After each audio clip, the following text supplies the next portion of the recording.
beware of the dark side of innovation. And I will just, I don't know, well, I will quickly go through some brief introduction to myself. I'm not quite sure it's necessary in this context, but for the purpose of a run through, I'll just quickly do that. So I started off with a degree in architecture and town planning, which was a compromise gone wrong between computer science and fashion design.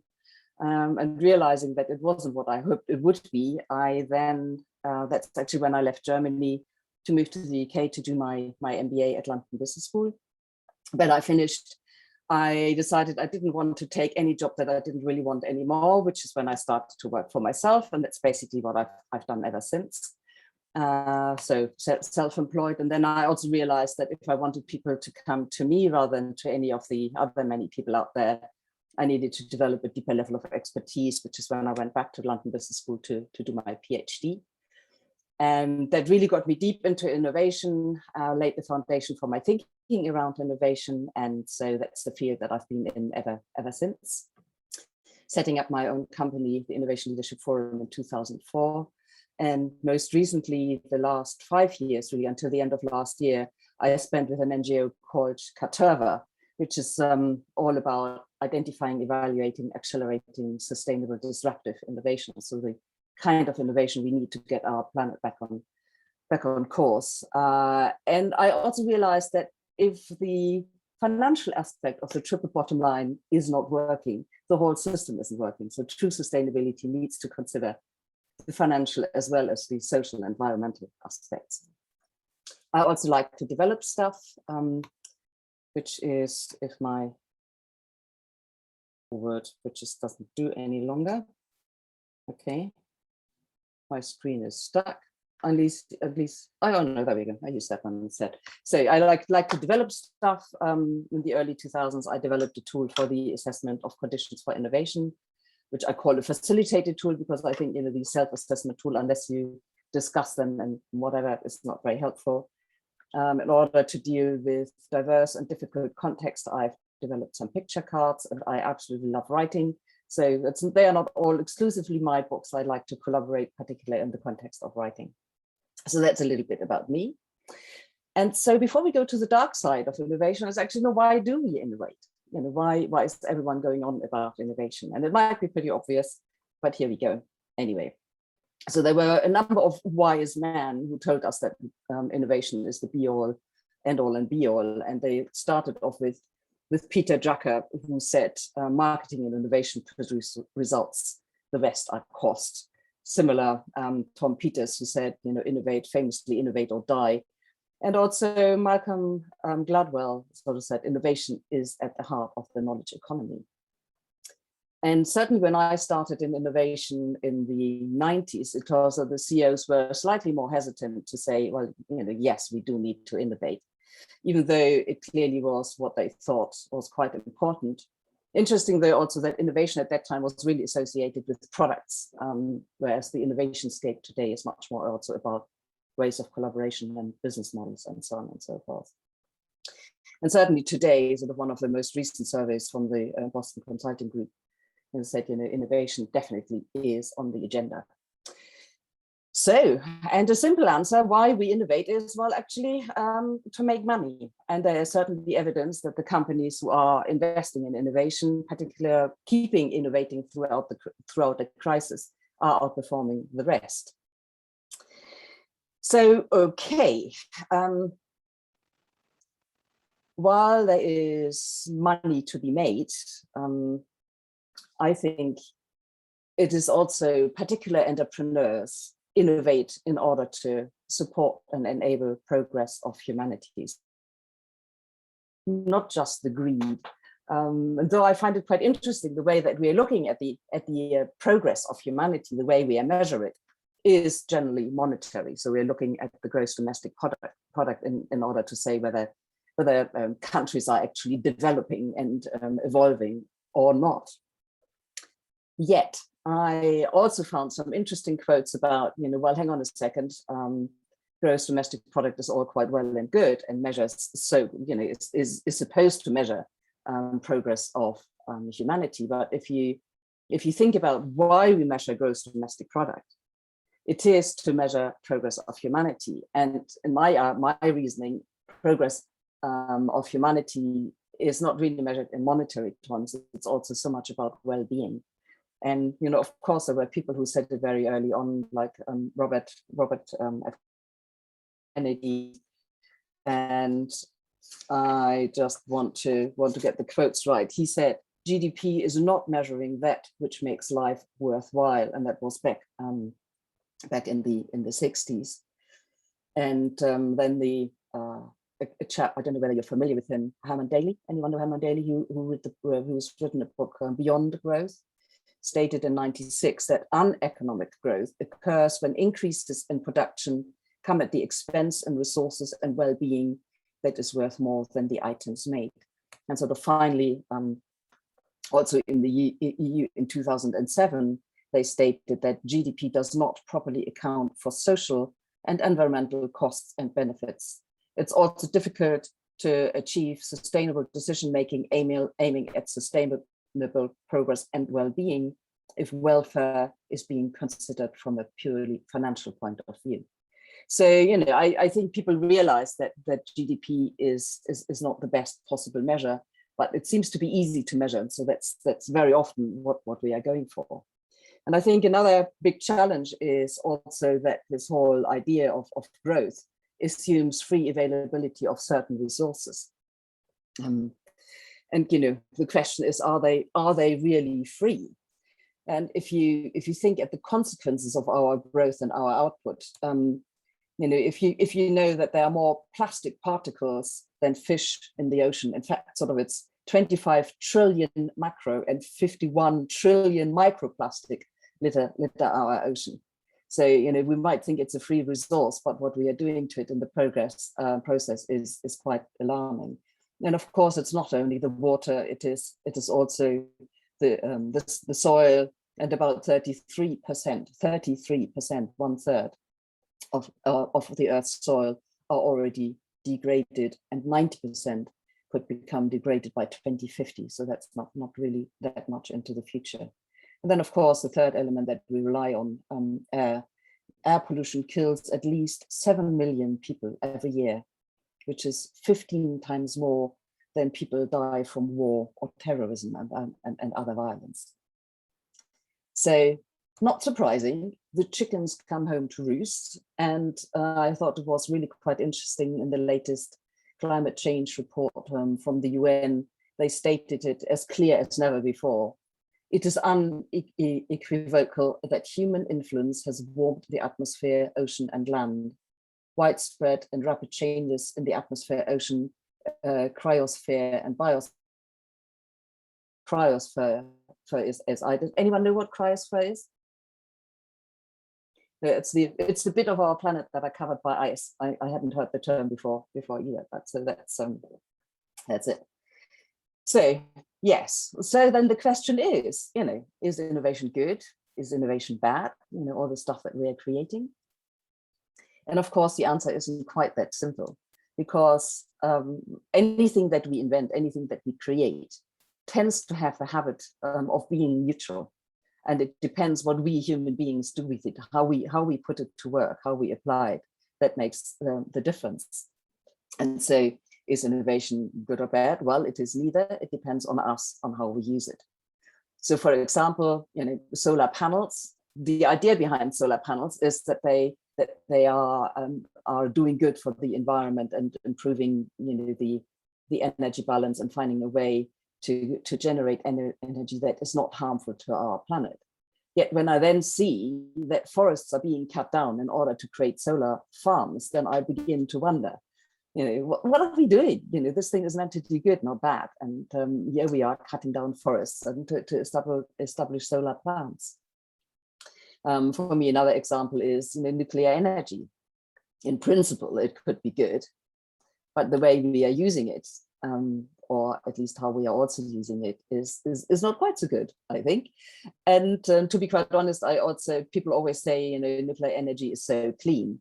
I do have my question marks behind, you know, what are we doing with the nuclear waste that is generated in the process?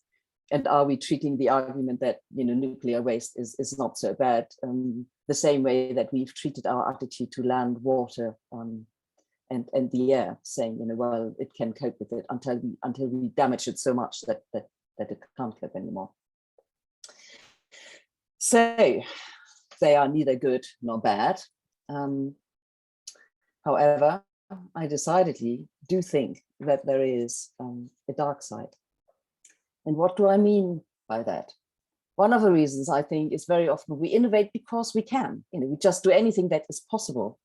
And you know, with the danger of making myself slightly unpopular, I think developing a car that goes 531 kilometers an hour, which is 330 miles per hour, you know, do we really need that? Where can anyone drive that thing?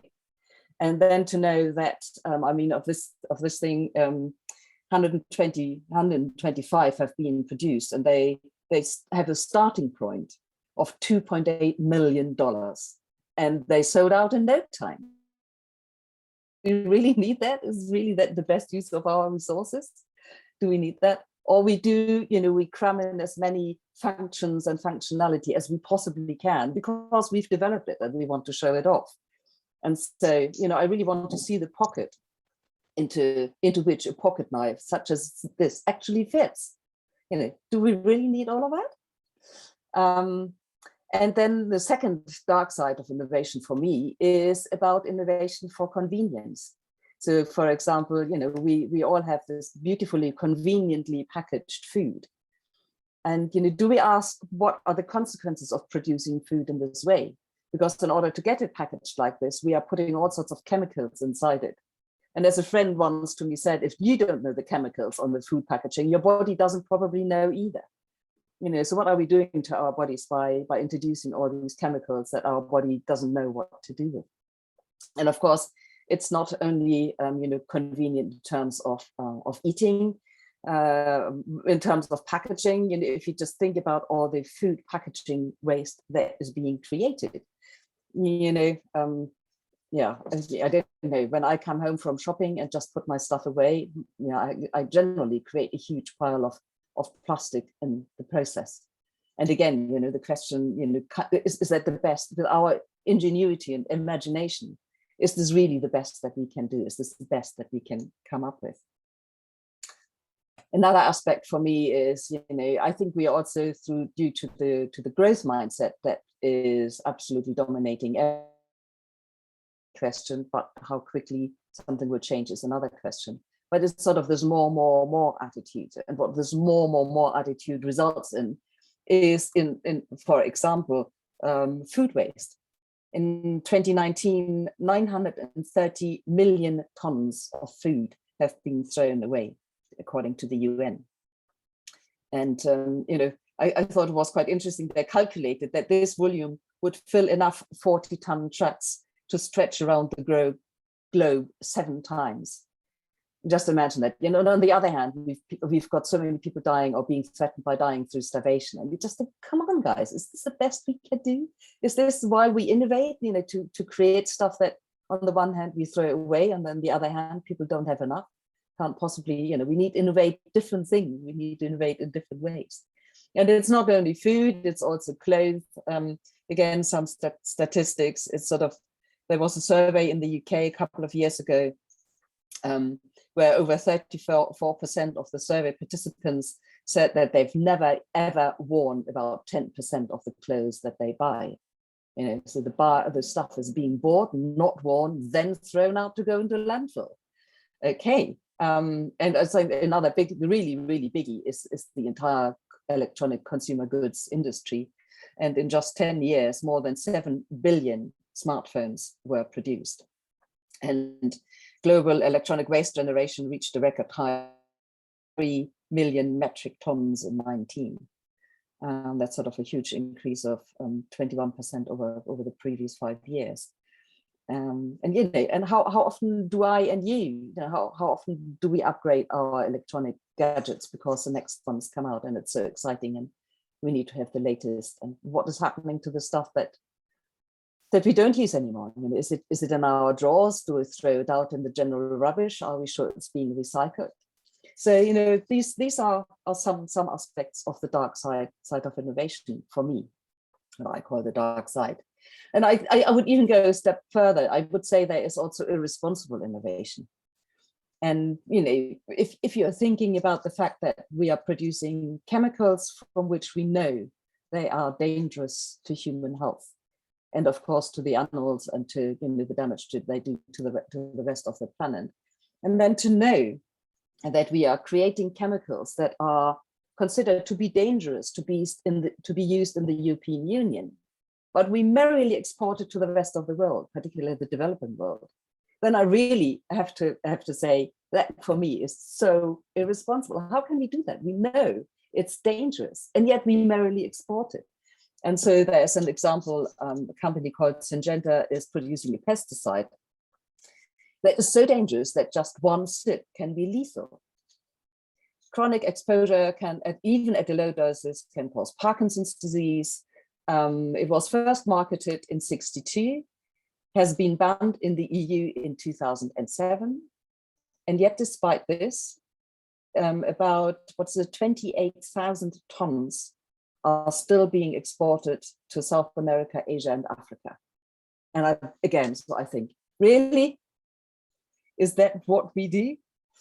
And they are even sort of in the US, they are using chemicals and coloring for food that's been forbidden because we know it is causing harm to health. It's forbidden in the EU, but it's still being used in the US. And so can't possibly be so. I think that for me is a definitely very dark side of innovation, or how innovation is being used. And then I think a step too far, question mark. Are we my concern is that we are creating innovation which makes it increasingly difficult for humans, for us humans, maybe not us here on the call, but certainly I think a lot who are less reflective, to lose touch with reality. And even back in 2010, I contributed to a white paper developed written by the Finnish Aalto University, where my paper, my contribution was titled "Will Virtual Become Reality?" In which I mused how long it would take people to lose the ability to discern what is real and what is fake, or what is virtual. And so the quote from that paper is, "I believe that we are too much led by an excitement of what is technologically possible, rather than also ask whether, from a human development perspective, it is actually desirable." And I think it starts with the profiles that people create of themselves on social media. And we all know sort of the damaging side effects social media can have, particularly on young women who just see these glorious images online and look at themselves in the mirror and think, my God, I can't keep up with that. And about bullying in the social media space that has quite some devastating effect on particularly on young people. And we all know about that it is increasingly difficult to discern what is fake and what is real in terms of news.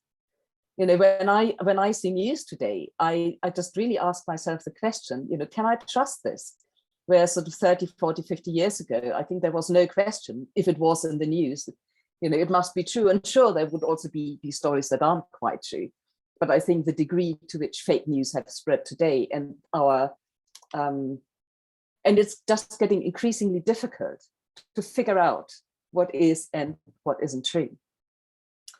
And if you look at these nice people, they look all very friendly and very nice. Who wouldn't want to meet them?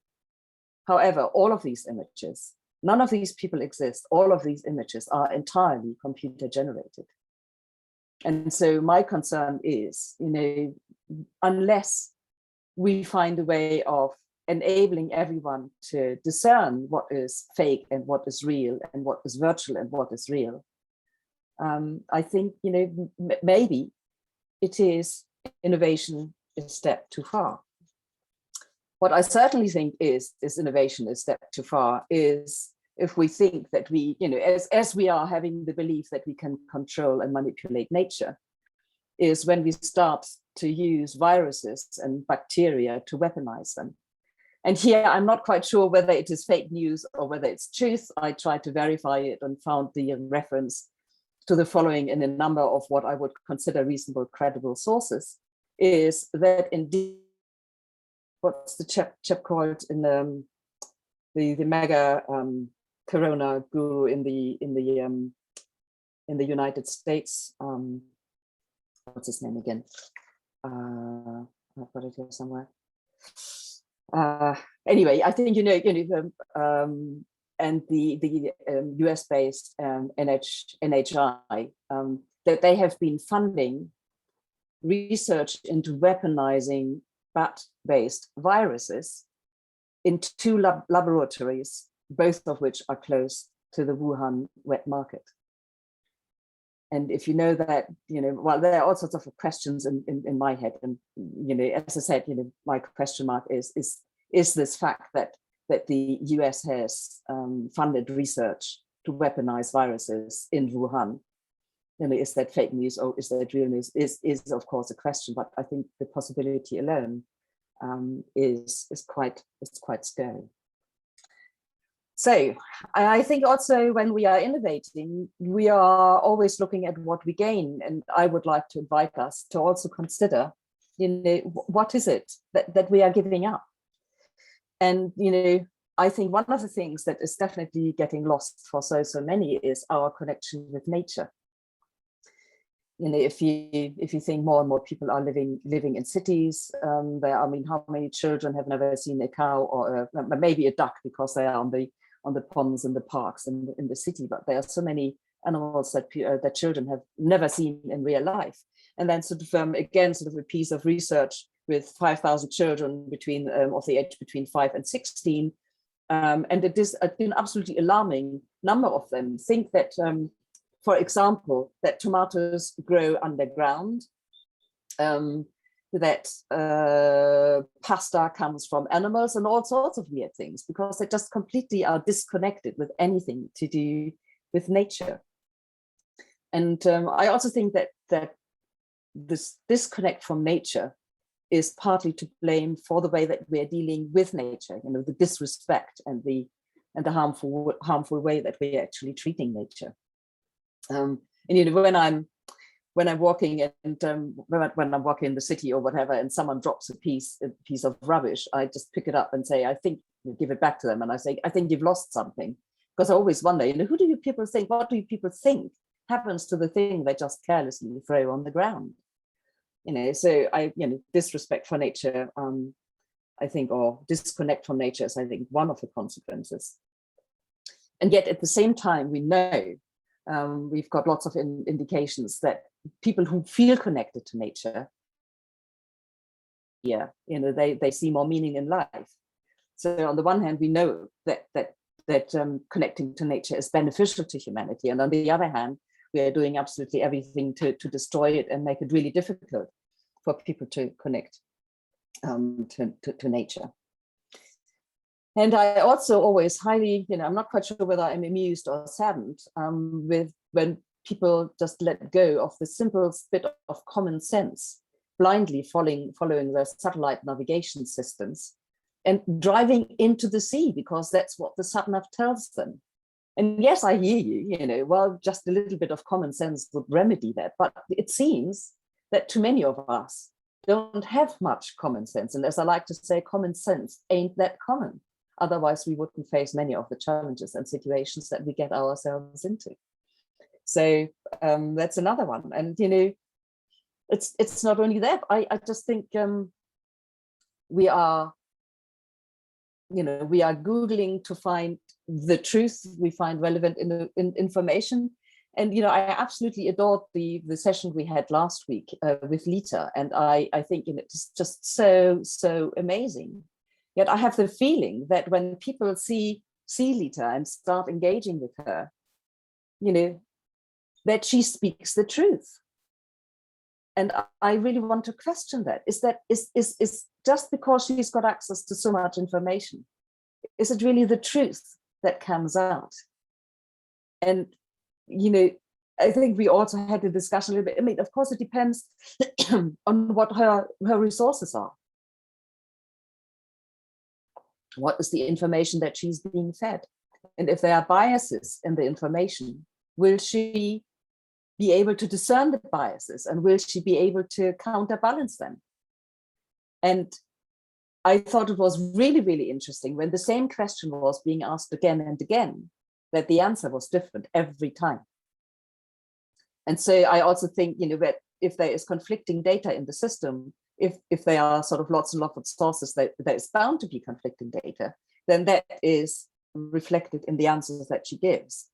And so again, are so in awe of artificial intelligence that we kowtow to it and believe that it is the truth, then that is, for me, again, sort of, a huge danger. What is it that we are giving up? And for me, again, it's sort of, the whole of a understanding of what really is, as opposed to what is being projected. And of course, then that becomes a very philosophical debate, because, we all know that reality is constructed by ourselves and by what we see and what we filter out and what we don't filter out, and all of these things.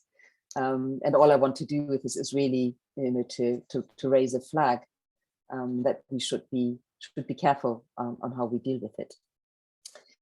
And also just think back, well, we're 21, think back 14 years back, if you can, before, if I had asked people whether they want to be available 24/7, 365, and be happy to answer work-related issues, they probably declared me insane. And yet, in a way, that's what I would think most of us are doing today. I certainly do. And so maybe that's not the problem. What for me, where I see the problem is that using a particular technology has fundamentally altered our behavior. It has altered our way of thinking, of acting, of feeling. And we have slipped into this. It's sort of like the boiling frog syndrome.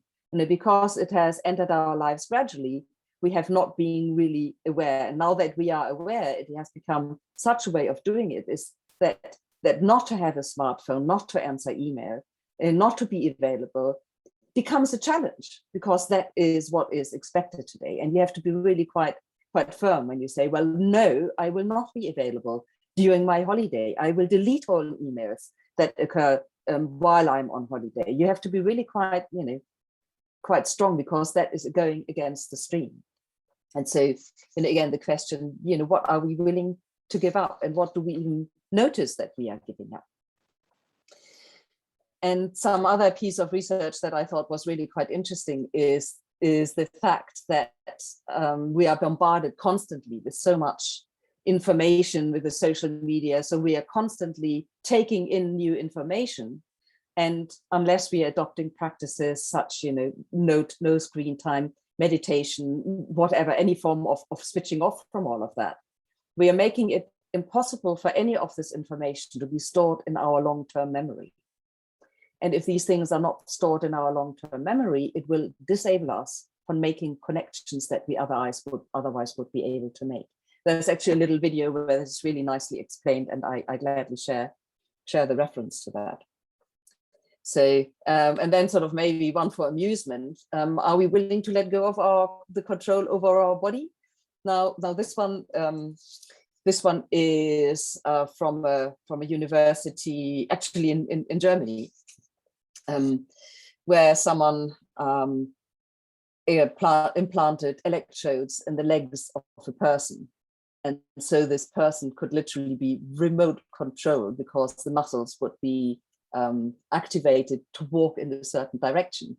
It reminded me of, I don't know whether any of you know Wallace and Gromit, and there was a Wallace and Gromit movie about the wrong trousers, which is basically, the trousers walk with the human rather than the human walks with the trousers. On the other hand, I can see positive effects of this one. For example, if someone is disabled or has problems with the muscles in their legs, and then you can implant electrodes that enable that person to walk again, well, then that's brilliant. But how consciously are we doing these things, and how much are we putting measures in place to ensure that we are getting all the benefits without the potentially negative side effects? And I just also reminded of Elon Musk, basically when asked about the integration of humans and technology, just said, what about the smartphone? Is that not already an extension of us? And how many of us feel at a complete and utter loss when our smartphone doesn't work or has disappeared? And just think about, it's your extended memory. Just think about all the information it holds for you, from addresses to, goodness knows what. So certainly a path that we are on in some shape or other. And so for me, one of the fundamental questions is, what is it that we seek? What is it that we seek? Are we seeking control, certainty, the one right answer? Or are we seeking understanding, awareness, and possibilities? Whom or what do we trust? Do we really trust technology entirely? And do we use technology to make decisions for us or to support our decision making? And what is our belief? Do we believe that we are all entirely independent and rational beings? And I think that illusion of independence can easily created by technology. We don't need to rely on others because technology helps us be autonomous if we wish so. So how much do we actually, how much does technology prevent us from realizing that we are truly all of one system and relying on one and the same system? And, we are definitely part of the same system, and we are affected. What happens in one part of the system is through today's interconnectivity is felt by other parts of the system, whether it is the economic crisis that started with the collapse of one company back in 2008 and has affected most economies around the globe, whether it is the eruption of the Icelandic volcano back in 2010. And I would argue that most people had never heard of Iceland, nor would they be able to place it on the map. Yet, the air traffic was severely affected for a number of weeks, and that was certainly felt around the globe again. And then, of course, the coronavirus has had huge implications emotionally, psychologically, for people's well-being. All these things do not stop at national boundaries, and they don't care whether we are leaving the EU and declare ourselves independent from the rest of Europe in England or in the UK. So, we are all part of the same system. So after all that, which might all have been slightly more on the depressing side, so what? What do we do now? And I think it is really, one of the reasons I want to talk about the dark side of innovation is because I also believe we do have a choice. We do have a choice. We do have a choice on how we use technology and how we bring it to life. Because I said earlier, technology, whatever we create in itself, I'm sure there are certain things that are only evil or only good, but most of the things are fairly neutral. And so it's our choice whether we are building cities that look like this, or whether they're building cities who look like that. It is both within within the realms of possibility. It is a choice that we make. And if we are thinking about the impact on social and environmental, I would argue that this scenario, you can imagine how lovely the climate in hot summer's day, because the trees or the plants will provide some natural coolant, better air quality, and all the rest of it. So what I think needs to be able to happen for us to make more appropriate choices, or even better for sustaining our planet and creating a worthwhile future, a future where life on Earth does not look like life on Mars, is that we really need to be raising awareness and consciousness of humanity. And so how do we go about it? I think, we need innovation that really is happening very consciously and very responsibly. And so in order to be able to do that, what I believe we need is education that is very different from what we experience today. We need education that encourages rather than discourages to have different points of view, and to ask lots of questions. We need education that teaches critical thinking rather than multiple choice where you just tick boxes.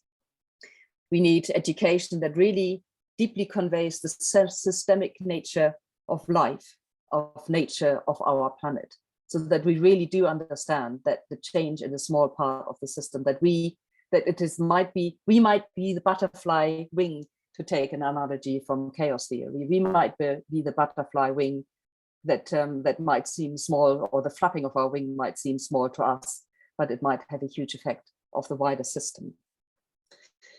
So we need to embed sustainability considerations in all that we do. And so how to achieve that? Well, I think we need to become much more ethical with the things that we have already created. And I think it is an absolute impossibility that we know that certain things are poisonous, yet we continue to sell those to countries where the awareness, who might not actually even be properly aware of that. We need to start looking for unintended consequences from the outset. Not create something and then say, whoops, something can go seriously wrong with it, because we get so excited by what can be done that we do it without actually asking appropriate question at the outset. I also think that we tend to develop regulatory frameworks after we've created an innovation. And what I propose is that we try to develop it in parallel with it. Because I think we've put so much stuff out there that we just can't possibly keep up with regulation that keep the dark side at check. And also, I think we've become very good, and there are also a number of interesting films on that. We've become so adept at hiding anything that's negative. We just focus on promoting all the positive stuff that our innovation does, and keep very quiet about the unintended negative consequences that there might also be.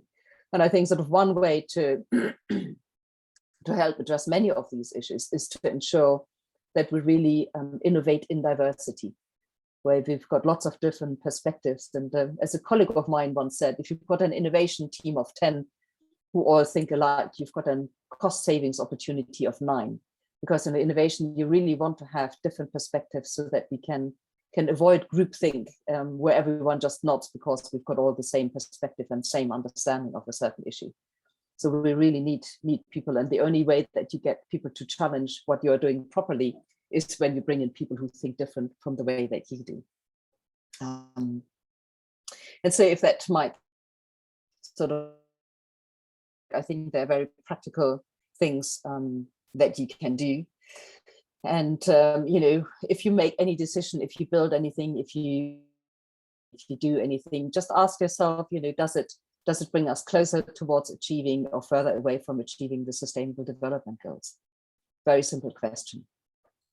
You might also want to think, my decision, what is the impact on the triple bottom line? I.e., if I'm flying out for a 3-day holiday on the Bahamas, what is the impact on the environment? What's the social impact? What's the economic impact? So always keep that in mind, and just try to be more aware of the negative consequences, or simply use ancient IoT's wisdom, which says that you should make decisions considering the consequences of these decisions for the 7th generation hence. So really try to think about the long time. And then the last one, really understand how to work with and through nature, not against it. And this is an example where they combine rice plantations with fish farming. So the fish eat any of the insect larvae that might damage the rice, and the fish poo fertilizes the rice fields. So that is a scenario where you need no intervention, no technology, no chemicals in order to create the results that you would want. So I think it is, that they're definitely, for me, they're definitely